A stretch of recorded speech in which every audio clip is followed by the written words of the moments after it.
James will tell us to count it all joy when we face trials of many kinds, which when you first hear that sounds insane.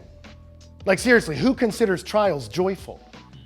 It's interesting, several years ago, I got to visit with a young man who was in the middle of BUDS.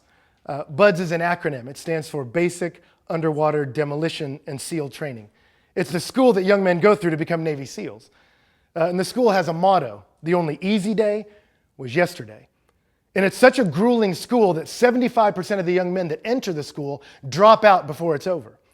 And I spoke to this young man while he was in the middle of phase 2 and had just completed an evolution where he had to lay down next to a pool, fill his scuba mask with water and place it over his eyes and nose, and then clear the mask of water by draining the water through his nose and into his stomach.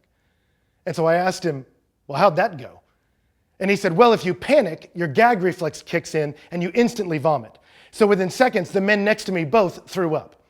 And he said, but if you stay calm, the water can drain through your nasal passage and you can clear your mask. Which at that point I asked him, so is this the most horrible experience you've ever been through in your life? And I'll never forget, he looked at me and he said, no, it's awesome. And I said, do you want to explain to me how laying in a pool of vomit sucking water through your nose is awesome? Because I don't understand that. And I'll never forget, he looked at me and said, it's awesome because I know my instructors are not wasting my time. And he said, but everything they're putting us through has purpose to prepare us for the future. Because the reality is, a day will come where I will be on a mission underwater and some explosion or other drama may knock my scuba gear clear. And I have to have the ability to stay calm, put my mask back on, and while still underwater, clear it of water so I can see and continue the mission on which I've been called. And so I have joy even in the midst of this trial because I know it's preparing me for that future that I want. It's making me the man I want to be. And what's fascinating is that's exactly what James is telling us.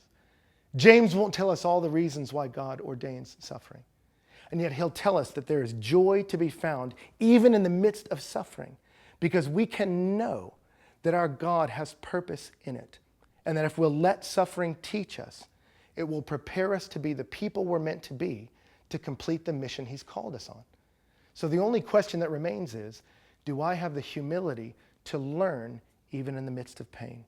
Because if I will listen to my teacher, there is much to learn in the midst of trials and much joy to be found there as well.